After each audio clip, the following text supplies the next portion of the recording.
Bismillahirrahmanirrahim. Assalamualaikum dan salam sejahtera. Selamat datang ke channel Cikgu Duan. Bagi yang pertama kali datang masuk ke channel Cikgu, jangan lupa like, share dan subscribe dan tekan butang loceng di bawah supaya anda tak terlepas apa-apa video daripada Cikgu selepas ini. Okey, so kita teruskan dengan siri ulang kaji kertas 1 SPM 2017.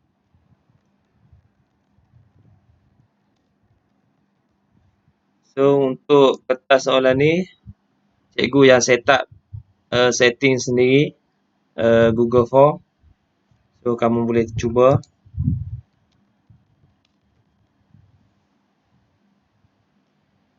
Okey, kita pergi kepada soalan pertama. Antara yang berikut, yang manakah komponen sistem saraf pusat? A. Otak, B. kranium, C. saraf spina, D. saraf somatik. So, bagi yang pelajar ulang kaji sebelum ni, saraf pusat terbahagi kepada dua. Otak dengan saraf tunjang. So, kat sini ada otak. So, A jawapan dia. Okey. Soalan nombor 2. Rajah 1 menunjukkan satu arka refleks. Okey. Apakah tindakan yang terlibat? So, bila arka refleks ni, dia tak sampai impas ke otak. Dia terus sampai ke saraf tunjang. Okey. So, yang mana? Arka refleks. A. Sentakkan lutut. B. menendang bola. C. bersin. D. menari. So, of course lah. Yang refleks ni, mestilah sentakkan lutut. Okey. Menendang bola, kita boleh kontrol. Okey. Menari, kita boleh kontrol. So, yang refleks kat sini adalah sentakan lutut. Soalan nombor 3. Apakah struktur yang membolehkan badan mengesan postur badan tanpa melihat? Kulit, cerebellum, reseptor regang ataupun medula oblongata. So, of course lah jawapan dia reseptor regang. Ada kat mana? Otot, tendon, ligamen. So, tolong ingat. Otot, tendon, ligamen, reseptor regang. Okey, soalan nombor 4. Rajah 2 menunjukkan sistem endokrin seorang wanita yang telah menghidap penyakit kanser di kelenjar X. Okey, kelenjar X. Apakah kemungkinan yang akan berlaku pada wanita tersebut? Aras glukosa darah meningkat, kadar metabolisme lebih tinggi, ataupun pertumbuhan terbantut, kita haid terganggu. So, bila melibatkan ovari, X ni adalah ovari, mestilah berkaitan dengan kita haid terganggu. Okey. So, tip dia pelajar tengok apa dia X ni. So, itulah jawapan dia. Okey, soalan nombor 5. Rajah 3 menunjukkan satu situasi yang dihadapi oleh seorang pelajar sebelum menghadapi peperiksaan. Okey, urutan manakah yang betul? Organ deria, otak. Okey. Seterusnya otot jantung, kelenjar adrenal. Yang kedua B, otak, kelenjar adrenal, organ deria, otot jantung. So, kalau kita tengok kat sini yang mana? Reseptor ataupun organ deria dulu. Itu yang mula-mula. Tindak balas. So, A lah kat sini. Takkan otak terus. C salah, D salah. B pun salah, otak terus. So, kita akan tengok ataupun mendengar. Okey. Guna deria dulu. Barulah tafsir ke otak, otak tafsir. Mulalah berdebar-debar nak periksa. Okey. Seterusnya, soalan nombor 6. Apakah faktor dalaman yang boleh mempengaruhi minda? Okey, faktor dalaman. Dalaman. A, tekanan kerja. Ni luaran. Masalah keluarga, kesesakan lalu lintas ataupun pengambilan dadah. So, yang melibatkan dalaman dalam badan, mestilah pengambilan dadah. A, B, C ni faktor luaran. Okey. Soalan nombor 7. Rajah 4 menunjukkan beberapa peringkat yang berbeza dalam pembahagian sel. Okey. So, yang mana dulu? So, of course lah. Yang ni 1, 1, 1, L. Nampak nak jadi 2 dah ni. Okey. So, L lah sekali. So, jawapan dia B dengan C. So, M mula-mula. Okey, lepas tu mesti dia beratur di khatulistiwa. M, N, lepas N, K, lepas K, L. M, N, K, L. Okey. Soalan nombor 8. Raja 5 menunjukkan raja skema pewarisan bagi manusia. Okey. So, apakah P dan Q? So, kalau X kat sini, P apa dia? Y lah. P adalah 22 tambah Y. So, mana 22 tambah Y? A dengan B. Okey. Q pula X. So, Q pun 22 tambah X. So, P, Y. Okey, Q, X. So, B jawapan dia. Senang je. Soalan nombor 9. Raja 6 menunjukkan proses yang terlibat dalam pembentukan kembar. Antara yang berikut yang manakah benar tentang kembar tersebut? So, yang ni 2 by 2. Macam biasa, kalau student cikgu bagi tahu. Kalau kembar seiras, 1 by 1. Satu sperma, satu ovum. Kalau kembar tak seiras, 2 by 2. Maksudnya, 2 sperma, 2 ovum. Okey, kita tengok. Okey, yang benar tentang kembar tak seiras. Wajah yang sama, salah. Okey. Berkongsi plasenta, salah, lain-lain. 2 ovum yang terlibat, betul. Kandungan genetik yang sama. So, C dah jawapan dia. Ingat itu formula cikgu. Yang ni 2 by 2. Soalan nombor 10. Raja 7 menunjukkan carta bar yang mewakili sejenis variasi. Okey. Yang ni adalah variasi tak selanjar, tak berubah. Yang mana? Trait manakah yang diwakili oleh carta bar itu? Tinggi, berubah. Warna kulit, berubah. Okey. Berat badan, berubah. So, kumpulan darah yang tak berubah. Okey. Soalan nombor 11. Raja 8 menunjukkan seorang lelaki terdampar di sebuah pulau kecil. Jika anda berada dalam situasi di atas dengan pengetahuan sains, cadangkan apa anda perlu lakukan untuk mendapatkan air minuman. Menggali telaga. Mustahil ni gali telaga ni. Sama dapat air laut. Minum air laut lagi bahaya. Menapis air laut dengan menggunakan pasir. Ataupun air laut dididihkan dan wapnya disejukkan. Ni ada dalam filem tu. Mak Saleh tu. Ni cara dia. Air laut dididihkan dan wapnya disejukkan. Okey. Soalan nombor 12. Raja 9 menunjukkan struktur bagi atom X. Okey, ni X. Antara yang berikut yang manakah benar mengenai neutron? Neutron. Okey. Neutron bergerak mengelilingi nukleus. Salah. Yang bergerak mengelilingi nukleus adalah elektron. Yang ni elektron. A salah. B. Neutron terletak di dalam nukleus. Betul.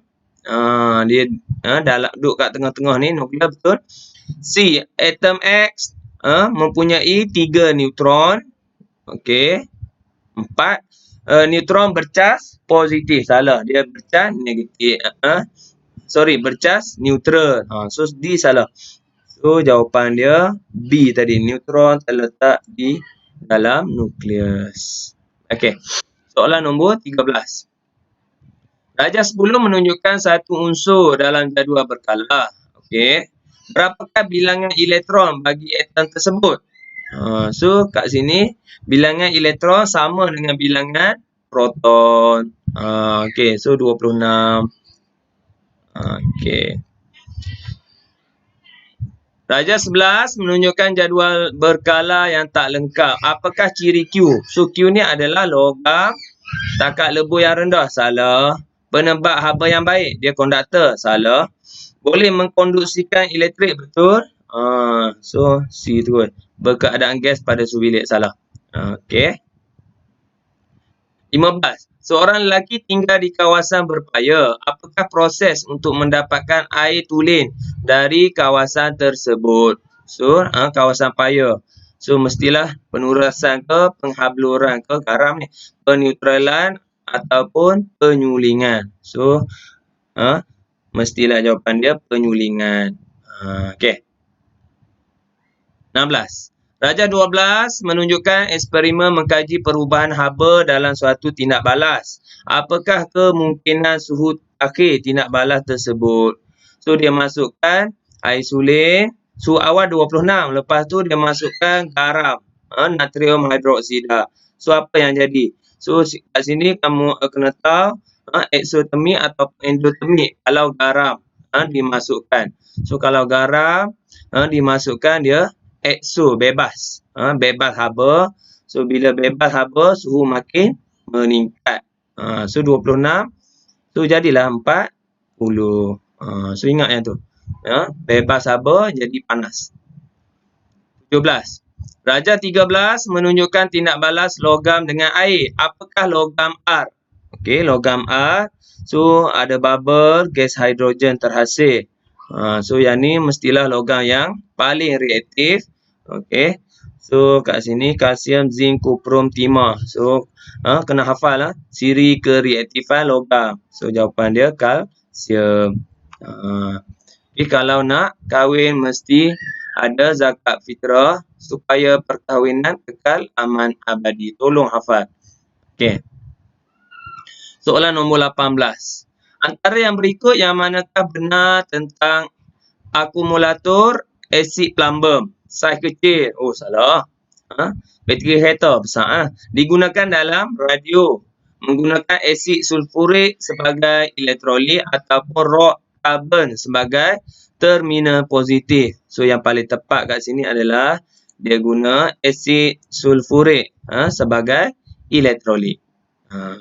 19. Pembantu makmal mendapat bahan kimia art mendapati art rosak apabila diletakkan di tepi tingkap. Antara yang berikut, yang manakah bekas terbaik untuk menyimpan bahan kimia art? So, bila duduk tepi tingkap, mudah rosak, maksudnya dia tak boleh kena cahaya matahari. Tak boleh expose dengan cahaya. So, kita letak apa? Botol plastik bertutup ataupun botol kaca legap bertutup. Botol plastik bertutup dilapisi minyak, botol kaca luksina bertutup. So mestilah kalau siapa yang selalu masuk makmal dia tahulah botol kaca legap bertutup. Ni. So bahan kimia yang bahayalah ni. 20. Maklumat berikut menunjukkan ciri sinaran radioaktif Q. Kelajuan sama dengan laju cahaya, kuasa penembusan sangat tinggi. Clue dia. Kuasa pengayonan sangat lemah. Apakah Q? So, kalau penembusan sangat tinggi, kat plumbum lah. Mestilah sinaran gamma. Okey. 21. Rajah 14 menunjukkan dua orang pelajar PQ berdiri di hadapan sebuah cermin sata. Berapakah jarak antara pelajar P dengan pelajar Q? So, dia bergerak. Soalan tanya, jarak pelajar P dengan imej Q.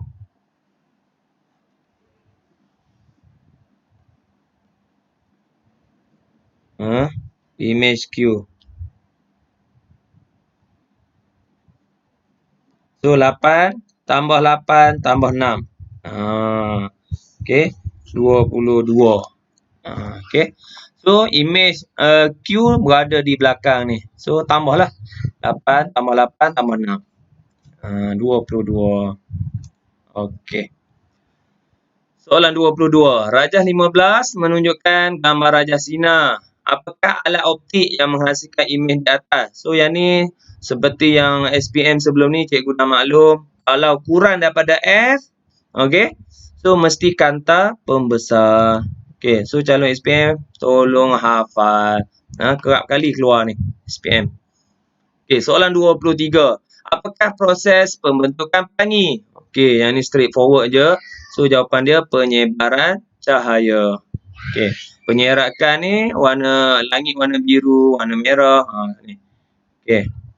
24. Rajah 16 menunjukkan cahaya merah yang melalui dua turah warna. Apakah warna bagi cahaya P? So, kat sini, recall balik. Apakah warna kuning? Warna kuning adalah, okey, merah campur Ingat lagi tak? Cikgu suruh hafal. Ma, hang, Q. Okay. So, dia guna magenta. Magenta. Apa warna magenta? Okay, memperkasa bahasa merah dengan biru. Merah dengan biru. So, apa yang sama kat sini? Okay. Merah. Okay. So, tu. Tengok apa yang sama. So, itulah penapis dia. Yang tu akan terhasil cahaya P. 25. Rajah 17 menunjukkan percampuran warna pigmen. Okey. Apakah warna K?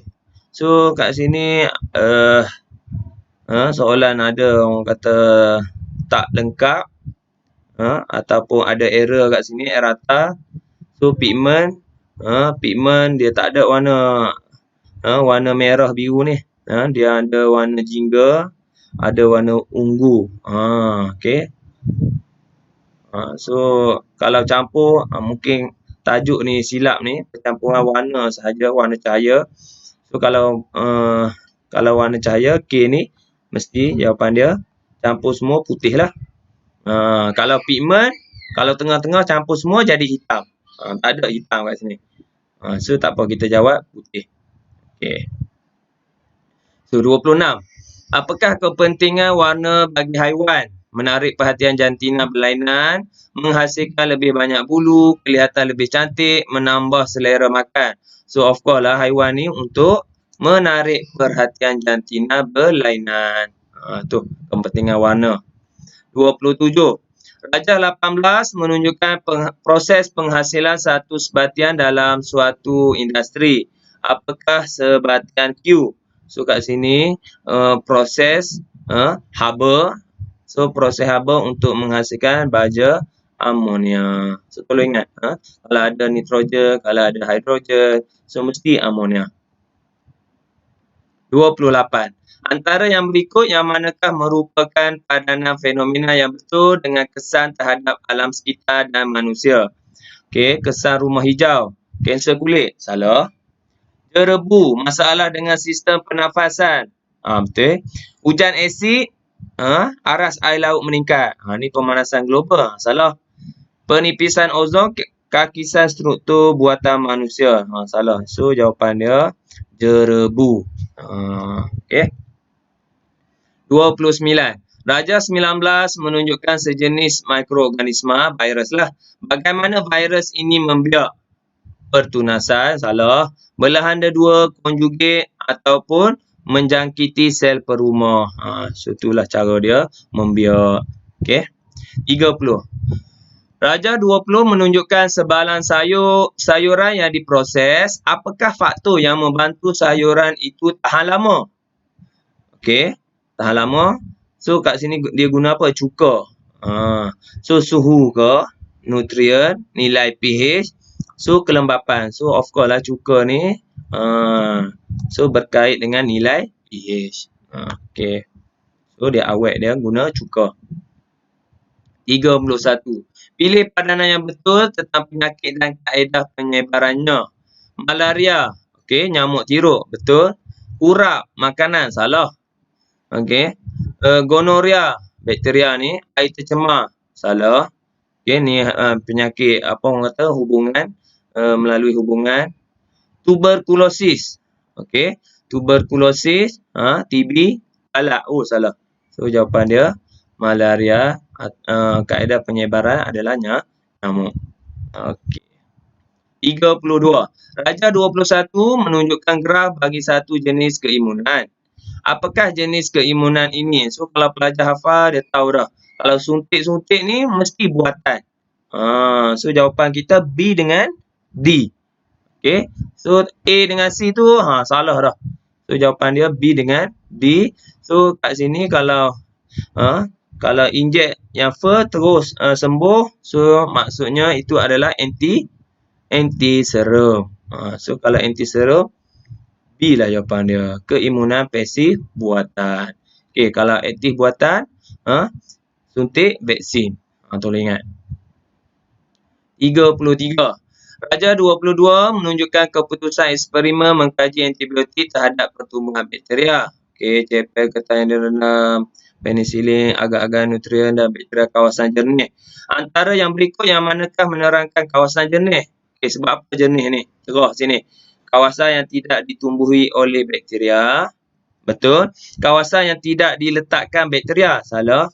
Kawasan tindakan cepel penisilin ataupun kawasan yang tak ada nutrien. So, yang paling tepat adalah kawasan yang tak ada bakteria. Bakteria tak membuat kawasan ni. Sebab apa? Ada antibiotik. Penisilin. 34. Raja 23 menunjukkan makanan dan nilai kalori yang dipamerkan dalam sebuah restoran. So, antara set yang berikut yang manakah nilai kalori yang paling rendah? So, yang ni kena kira satu-satu. Okey, kita kira A dulu. A, semangkuk mi sup 380. Okey. 380. Kita kira satu-satu. 380. 380 tambah dengan segelas Milo ais. Milo ais 150 tambah 530. B pula. Semangkuk mi sup 380 tambah dengan sepotong betik 30 tambah dengan segelas air kosong. Kosong lah. So, kita dapat 410. C. Semangkuk mi sup 380 tambah dengan segelas air kosong. Kosong lah.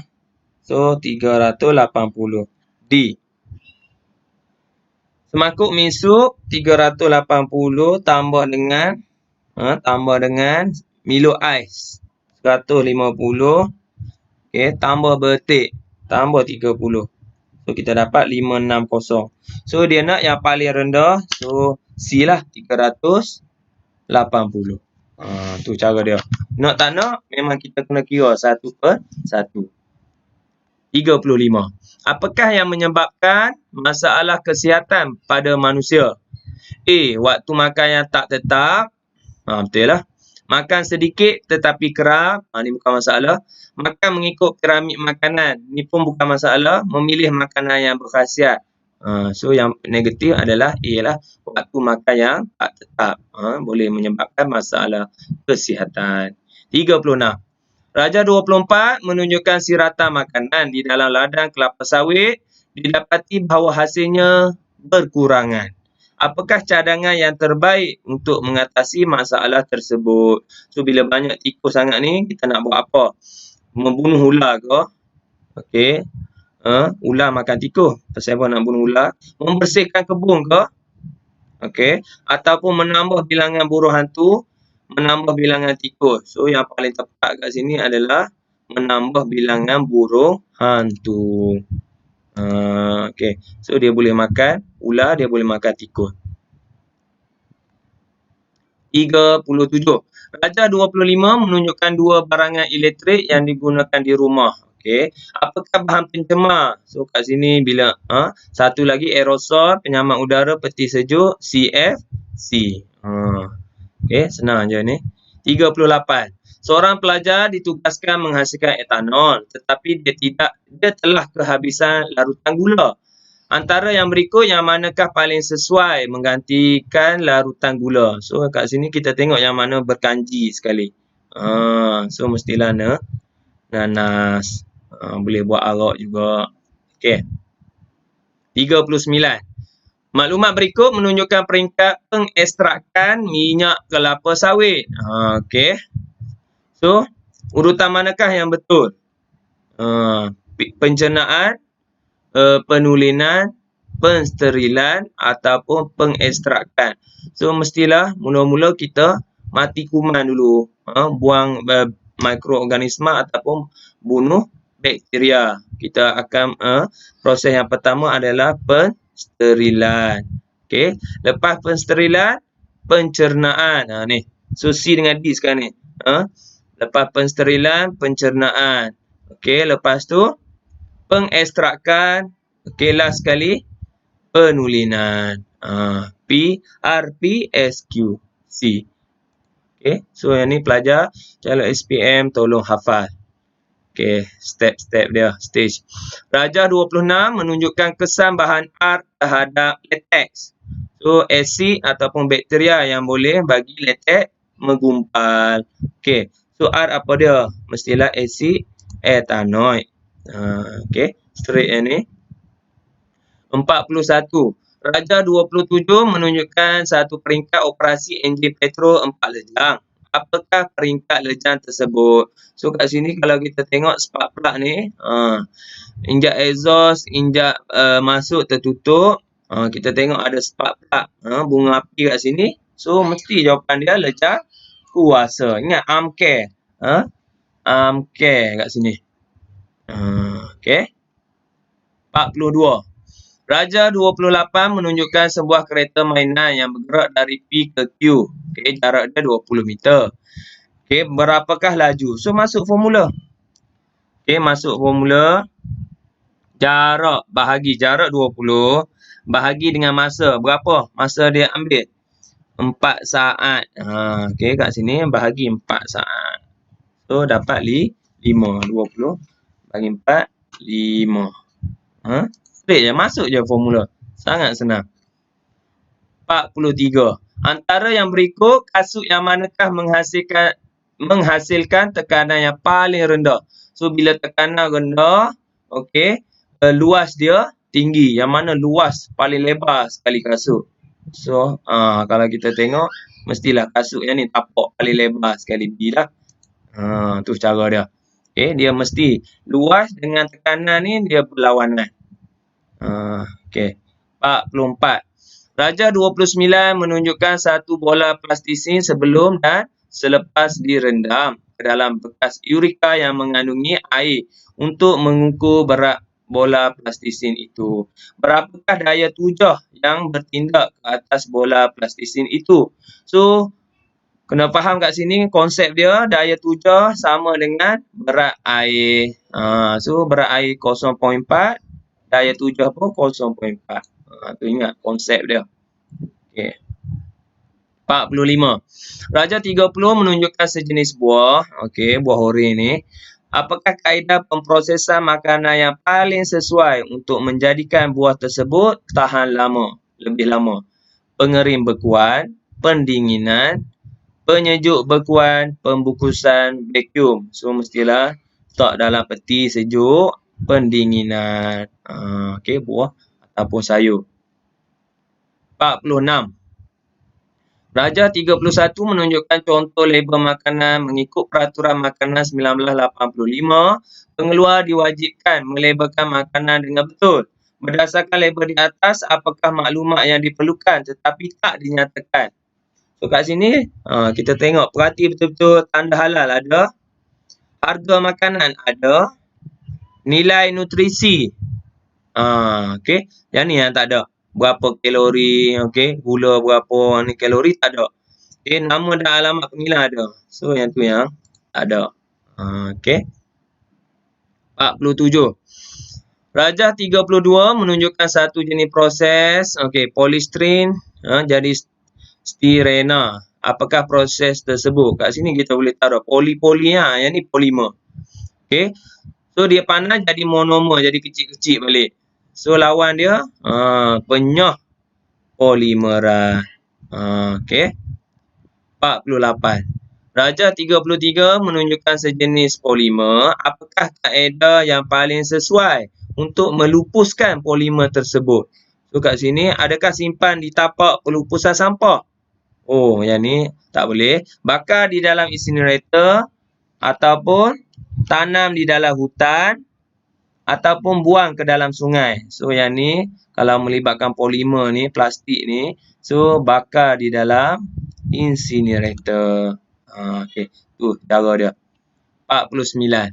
Darjah 34 menunjukkan seorang pengawal keselamatan menggunakan walkie-talkie untuk berhubung. Apakah jenis gelombang yang digunakan oleh walkie-talkie tersebut? A. Gelombang mikro, gelombang radio, sinar infrared ataupun sinar UV. So, mestilah gelombang radio. Okey. Last, 50 dalam sistem pemancar radio, bahagian manakah yang terlibat dalam menggabungkan gelombang radio dan gelombang audio? So, kalau gabung, kalau ingat gambar balik, okey. So, itu adalah fungsi modulator. AM, FM semua tu adalah modulator. Okey. 50/50. Alhamdulillah. Okey, jika anda suka video-video cikgu, jangan lupa like, share dan subscribe dan tekan butang loceng di bawah. Sehingga berjumpa lagi dalam siri ulang kaji seterusnya. Assalamualaikum.